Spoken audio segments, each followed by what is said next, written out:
የወጀቡ ጥግ ልብ አንጠልጣይ የህይወት ታሪክ ክፍል 23 ደራሲ ሸረፈዲን የእናቱ ልጅ ተራኪ ረዚቃ መሐመድ። ለቻናላችን አዲስ ከሆናችሁ ላይክ፣ ሼር፣ ሰብስክራይብ ማድረጋችሁን እንዳትረሱ። የዓለምነህ አክስት ቀጠለች። የኔ ልጅ አየሽ፣ እናትሽ አባትሽና እህትሽ ይህንን የሚፈልጉት በሐዘን እንድትቆራመጁ ሳይሆን በደስታ ፈገግ እንድትይኑ ምኞታችሁ። ምናልባት አሁን ከገነት እየተመለከቱሽ ነው። እሺ እስክትይው በጉጉት እየጠበቁ ይሆናል። ተቀበዩ የኔ ልጅ አለች። ሳያስተውሏት ገረበብ ባለው በር ስትመለከታቸው የነበረች አክስታቸው ትዕግስት ያንከረፈፈውን ጨርቁን ጥላ እቅፍ ውስጥ ገባች። ሳይነጋገሩ ጥቂት ቆዩ። አሁን የምንላቀስበት ሰዓት አይደለም፣ የምንስቅበት ሰዓት ነው። አዎ አክስታችን ልክ ናት። እናቴም አባቴም እህቴም ደስ ይላቸዋል። ያጣሁትን ቤተሰብ ካንተ ጋር ሆኜ አስመልሳለሁ። ዓለም ያገባሃለሁ አለችው። አክስታቸው እንደፈገገች ገርበብ ያለውን በር ዘግታ ወደ ራሷ ክፍል ሄደች። ልብሴን አምጣው እየሳቀች የሙሽራ ቀሚሷን ከእጁ ነጠቀችው። ይህንንስ ማን ያድርግልኝ አላት በግራ እጁ የያዘውን ከረባት እያንከረፈፈ። ስንት ጊዜ ነው የማሳየህ? አንተማ መቼም አትለምደው። ይህንን ሁሉ እስክለብሰው ቸኩያለሁ። የሚጠፋብኝ ይህ መሰለኝ ነው። እልልበሰውና ልመን፣ ከዛ በከረባትህ አንቄ እገልሃለሁ አለችው እየሳቀች። እጅ አጠረብኝ። እስኪ ዚፑን ልዘጋልኝ ትችላለህ? ፊቱን አዙሮ የቆመውን እርግቧን ጠየቀችው። እሱም የተባለውን ለእርግቧ አደረገ። ነጩ ቤሎ ውስጥ ደምቃ የምትታየው ወይዘሮ ለመሆን ጓጉታለች። ፊቷ ላይ ያለው ብርሃን ድቅድቅ ጨለማ ውስጥ ስንድድ ያሰካል። ዓለሜ እያለች ከምትጠራው ሰው ጋር እስከ መጨረሻው አንድ ልትሆን ነው። ልቧ በደስታ እየዘለለች ነው። በየሴኮንዶቹ ፈገግ ትላለች። ጅንብሎቿ ስር ጉድ እያሉ አልተመለሱም። ይሄ ምንድነው የሚያፈዝህ? ምንም አትልም አለች እጇን ፊቱ ላይ ያወዛወዘች። ንግስት መስለሻል። ለደቂቃዎች ካፈጠጠባት በኋላ ከአፏ የሾለኩት ቃላቶች ናቸው። ትዕግስትና ንግስት ተምታቶብህ ነው? እስኪ ምን ነው ንግስት የሚመስለው? ጸጉሬን ያልተሰራው በአግባቡ እንኳን ራሴን የማይበት ጊዜ አልሰጠኸኝም። እየተነጫነጨችበት ከረባቱን ታስርለት ጀመር። አንቺ ምንም ማድረግ አይጠበቅብሽም። የላይኛው አበጃጅቶ አሽሞንሙኑን የፈጠረሽ ቁጥር አንድ ቆንጆዋን ሴት ከደቂቃዎች በኋላ ሚስቴ ላደርጋት ነው። እኔ ደግሞ ቁጥር አንድ ሸበላውን ከደቂቃዎች በኋላ ላገባው ነው አለችው። ያሰረችለትን ከረባት ጎትታ ወደ ራሷ ያስጠጋችው። የበሩ መንቋቋት ነበር ከተንሳፈፉበት ዓለም የመለሳቸው። እንጨርሳቸዋል ልጆቼ አለች አክስታቸው። አዎ ጨርሰናልማ አለች ትዕግስት እየተንተባተበች። በሩ ተከፈተ። ሁለቱ እርግቦች አንድ ሆነው ወጡ። ቱ ከዓይን ያውጣችሁ የኔ ልጅ፣ ጨረቃ እንኳን እንዳንቺ አታምርም አለቻት ወይዘሮ ዝናሽ በፈገግታ ታጅባ። ወደ ሳሎን ሲያመሩ ትዕግስት በመገረም አፏን በእጆቿ ከደነች። ከ50 ደቂቃ በፊት የነበረው ሳሎን የለም። ሌላ ቤት የገቡ እስኪመስላት ድረስ ፍጹም ተቀያይሯል። ሳሎኑ በአበባዎች ተሽቆጥቁጧል። በዲኮሬሽን ደምቋል። የተለያየ ቀለም ያላቸው ፊኛዎች በብዛት ተሰቅለዋል። በቀኝ ኮርነር ላይ የተሰቀለው መብራት መሳይ ነገር ደብዘዝ ያለ ሐምራዊ ቀለም ይተፋል። ወለሉ ደማቅ ቀይ ምንጣፍ ለብሷል። ቀይ አበባዎች ተረጭተውበታል። በምን ያህል ፍጥነት የሁሉ ተአምር እንደሆነ አይታወቅም። በቀኝ በኩል ወደ ተደረደሩት ወንበሮች ስታማትር ከጅማ የቀሯት ዘመዶቿ አያቶቿን ጨምሮ በደስታ እንባ እየታጠቡ ይመለከቷታል። አይኖቿ ተቅበዠበዡባት። የቱን መርጣ ትመለከት? ወደ ቀኝ ገልመጥ ስትል እነዚሁ ተአምረኛ አይኖች ሌላ ተአምር ላይ ጣሏት። ጓደኞቻቸው ቢኒያም፣ ሚኪያስና የ5 ዓመት የዶርም ጓደኛ ቢዛ ያጨበጭቡላቸዋል። ህልም ውስጥ ያለች መሰላት። ልቧ መስራት አቆመች። መጮህ ፈልጋለች ግን አትችልም። ለካስ ደስታ አንደበትን ይቆልፋል። ጉሮሮ ላይ ተሰንቅሮ ቃላቶችን አላስፈነጥር ይላል። እናትም ሂድ አላት። እርግቡ ፊት ለፊታቸው ጠረጴዛውን ከበው የተቀመጡትን ሁለት የሃይማኖታዊ አባቶችና ከፍርድ ቤቱ ለዚህ ጉዳይ የመጣውን ሰው በአገጩ እየጠቆማት እጇን ክንድ ውስጥ አስገባች። በዝግታ ወደፊታቸው መራመድ ጀመሩ። በጥቂት ሰዎች የደመቀችው ክፍል በልባዊ ምኞትና ጭብጨባ ተናወጠች። ከባድ ማዕበል ከድንጋይና ቋጥኝ ጋር እየተጋጨ ከመሬት በታች አሽቀንጥሮ የጣላት ትዕግስት ወጀቡ አየሎባት በመጥፎ ሁኔታ የደቀቀችው ያች እርግብ አለቀላት ሲሏት ተነስታ አበቃላት ሲባል ነፍስ ዘርታ ወይዘሮ ሆናለች። ሌላ ወጀብን ለመጋፈጥ ወደፊቷን አስቀጥላ አዲሱን ህይወቷን ሀብላ ጀምራለች። ምሽቱ ጸጥ ረጭ ብሏል። ጨረቃም ከደመናዎቿ ስር ተደብቃለች። ሊዘንብ ሲል በሚጠፋፋው መብራት ምክንያት ከተማው ጨልሟል። ሰማዩ ያጓራ ነው። እየመጣ ያለውን ከባድ ዝናብ በመፍራት ሰዎች በጊዜ ቤታቸው ተከተዋል። የትንሣኤ ቀን ይመስል ውር ውር የሚሉ እግሮች አይታዩም። ሁለቱ እርግቦች በረንዳቸው ላይ ተቃቅፈው ተቀምጠዋል። ንፋሱ እያንገላታት በትግል እየበራች ያለችው ፋኑሳቸው ደብዘዝ ያለ ብርሃንን እየረጨች ነው። በዛች ዝም ባለች ምሽት እቅፍ ውስጥ በህልም ዓለም ተንሳፋ የተኛችውን እርግቡን ተመለከታት። አይኖቿን ከድና ያለመች ትመስላለች። የሷ ሰላሟ የእርግቧ አቀፍ ነው። ድቅድቅ ባለው ጨለማ ውስጥ የልቡ ብርሃን እያንጸባረቀች ነው። ከዚህ ሁሉ አረንቋ ትብታብ ነገር ውስጥ ቆንጆ ነገር የሷ ውበት ነው። ነገስታቶቻችን በእንፉቅቅ የሚያስጌዱ ውበት፣ ወታደሮችን የሚማርክ፣ ጦርነትን በአንድ ጊዜ ሰላም የሚያደርግ፣ በፈተናዎች የማይደበዝዝ እውነት የሆነ ውበት እቅፍ ውስጥ ይገኛል። ይህ ውበት የሱ ብቻ ነው። አዎ ይህ ህልም አይደለም፣ እውነት ነው። በገንዘቡ ሳይሆን በወርቃማ ልቡ የገዛው ውበት፣ በትዕቢት ሳይሆን በደግነቱ ያሸነፈው ውበት እዚሁ እጉያ ውስጥ ተሸጉጧል። የእርግቧ አቀፍ የሰላም ቀጠናዋ ነው። ሙቀቷን የሰጠችው ሙቀቱን የተቀበለች ነው። እንዴት ነው እንዲህ ውስጥሽም ውጭሽም ውብ ማድረግ የቻለው? አላለምነህ ፈገግ ብሎ በጥልቀት እየተመለከታት። እንዴትስ ነው በአንቺ ልፈቀር የቻልኩት? ከአደይ አበባ የበለጠ ታምራለሽ። አበባ ይጠወልጋል፣ አንቺ ግን በየቀኑ ታብቢያለሽ። ከባህራን ዝማሬ ከአዋፋት ቅላጼ በላቀ ነፍሴን የምታረኪያት ሴት ነሽ። ባለቤቴ ሆነሽ የነፍስ ምግቤ ስለሆንሽልኝ አመሰግንሻለሁ አላት፣ ድምጽ ሳያወጣ ሰውነቱንም ሳይንቀሳቀስ። ትክ ብሎ ለደቂቃዎች በተመስጦ ከተመለከታት በኋላ የኔ እናት አንቺን ሳይሽ እኮ ምድር ትጠበኛለች። የቆምኩበት ቦታ አልበቃህ ይለኛል። ተራራውን ውጣ፣ ገደሉን ዝለለው፣ መሬቱን ባጭረው፣ ቅርንጫፎቹ ላይ ተንጠልጠል፣ በዝናብ ውስጥ ቦርቅ፣ ጩህ ጩህ ያሰኘኛል አላት፣ ፊቷን ነፃ በሆነው እጁ እየዳበሰው። አይኖቿ ከተከደኑበት ሳይገለጡ ምንድነው አለችው፣ ጨረቃን የተኩትን አይኖቿን እያስለመለመች። ስርጉድ ያሉት ጉንጮቿ አሁንም በፍዘት ይመለከታቸዋል። ከአንገቷ ቀና ብላ ሽው አድርጋ ዳሰሰችውና መልሳ ጉልበቷ ላይ ጭንቅላቱን አስደገፈች። በይ እንግባ፣ ጌጡን የጣለ ዝናብ ነው የመጣው አላት እየሳቀ ከደቂቃዎች መፋጠጥ በኋላ።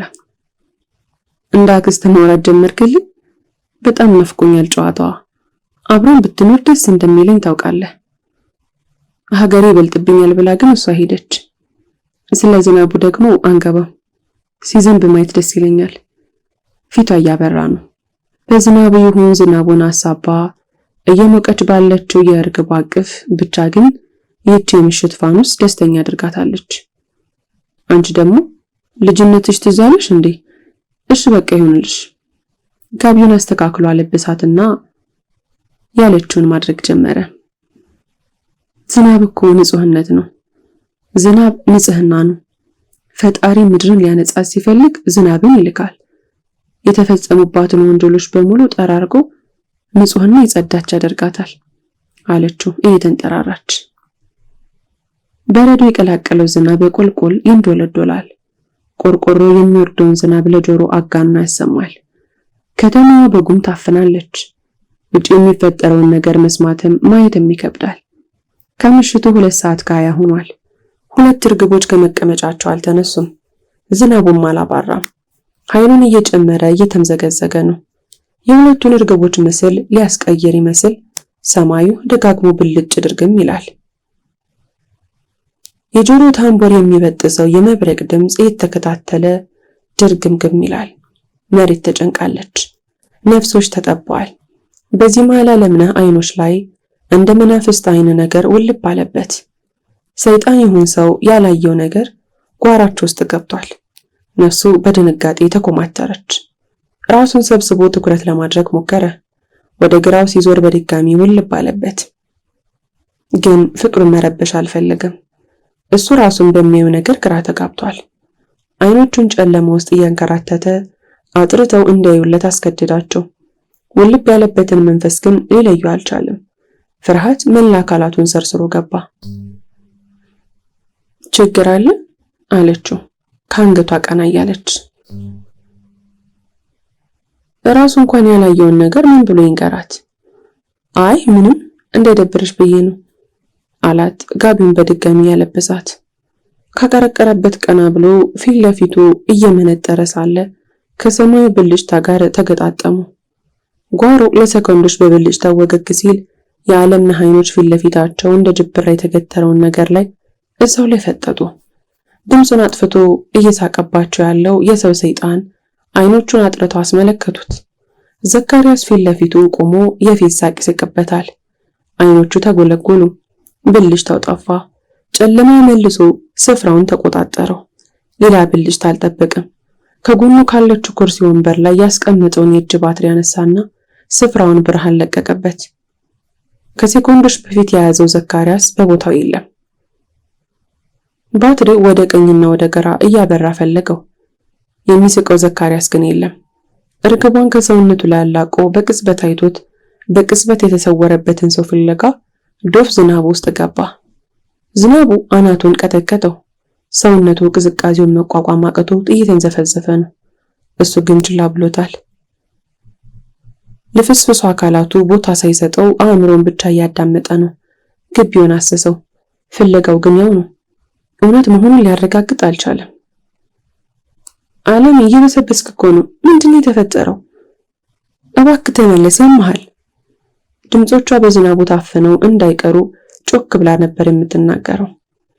ዓለምነህ የእርግቧን ድምጽ ሲሰማ ወደ ቀልቡ ተመለሰ። ወጥመድ ቢሆንስ? እናቴን ድጋሚ ቢወስድብኝስ? ፍለጋውን አቋርጠህ ፈጥና ወደ እናትህ ሂድ። አእምሮ ከፍ ባለ ድምጽ አስተጋባበት።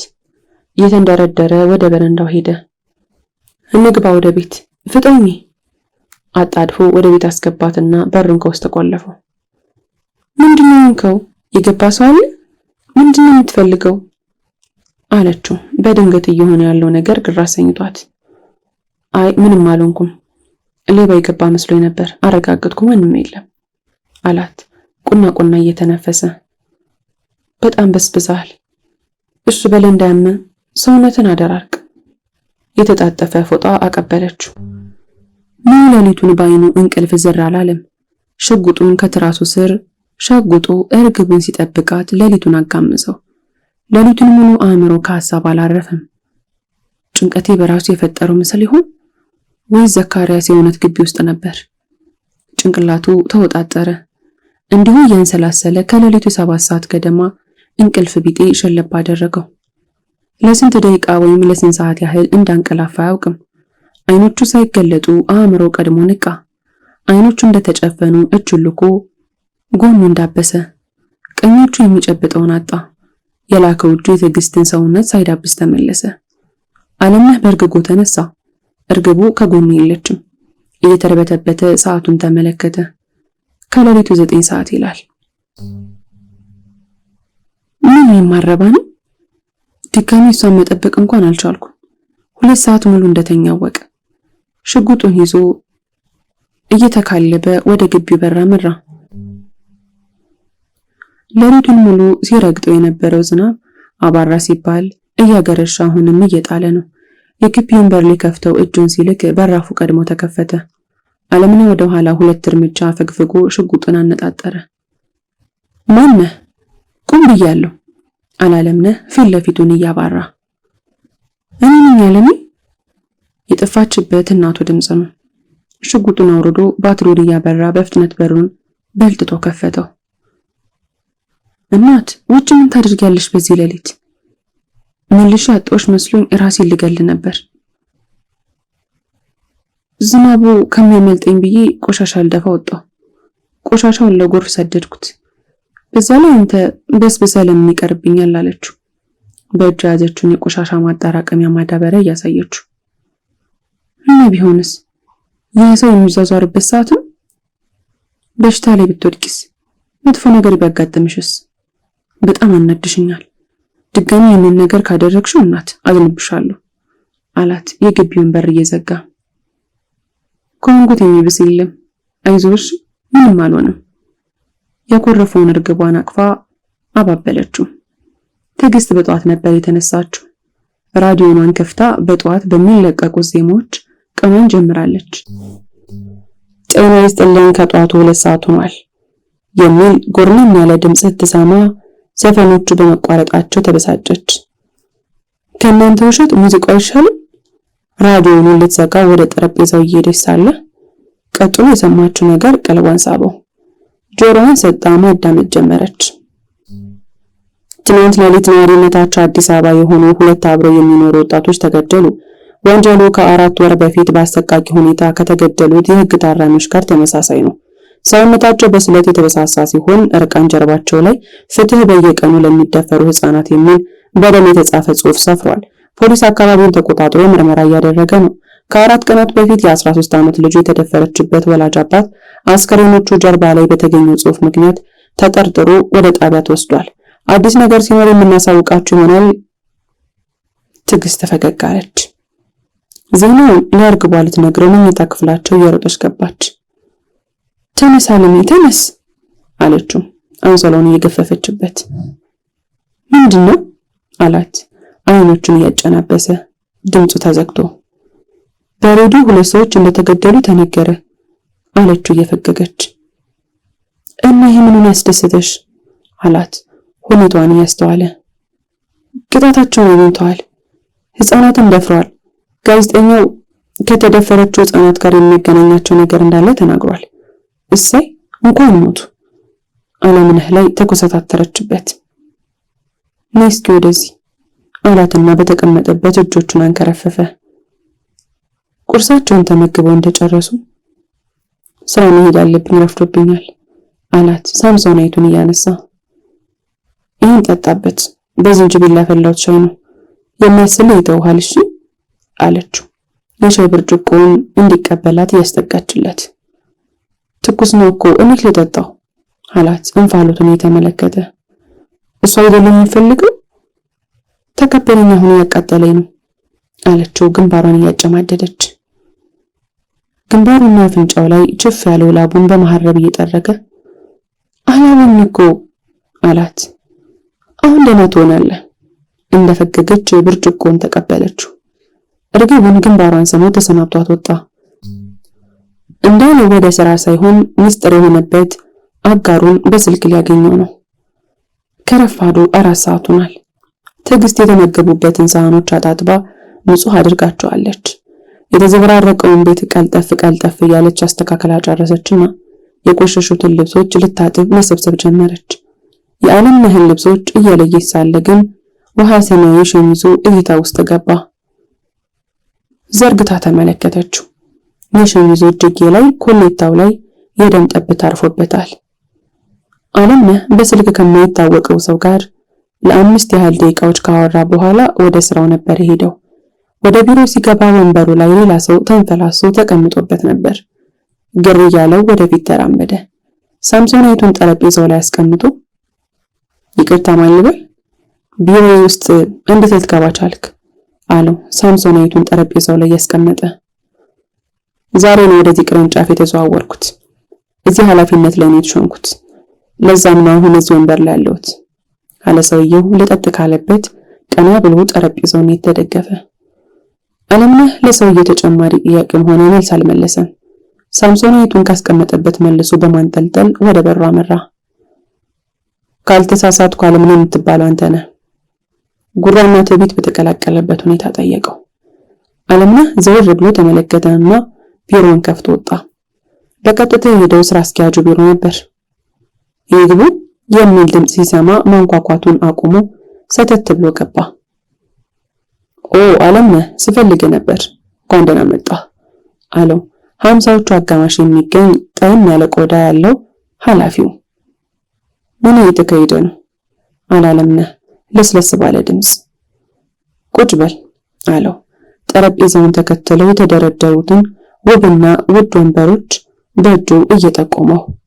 ሰውየው ምክንያቱን ሊገልጽለት ቀጠለ። ክፍል 24 ይቀጥላል። ታሪኩን ከወደዳችሁት ላይክ፣ ሼር፣ ሰብስክራይብ ማድረጋችሁን እንዳትረሱ።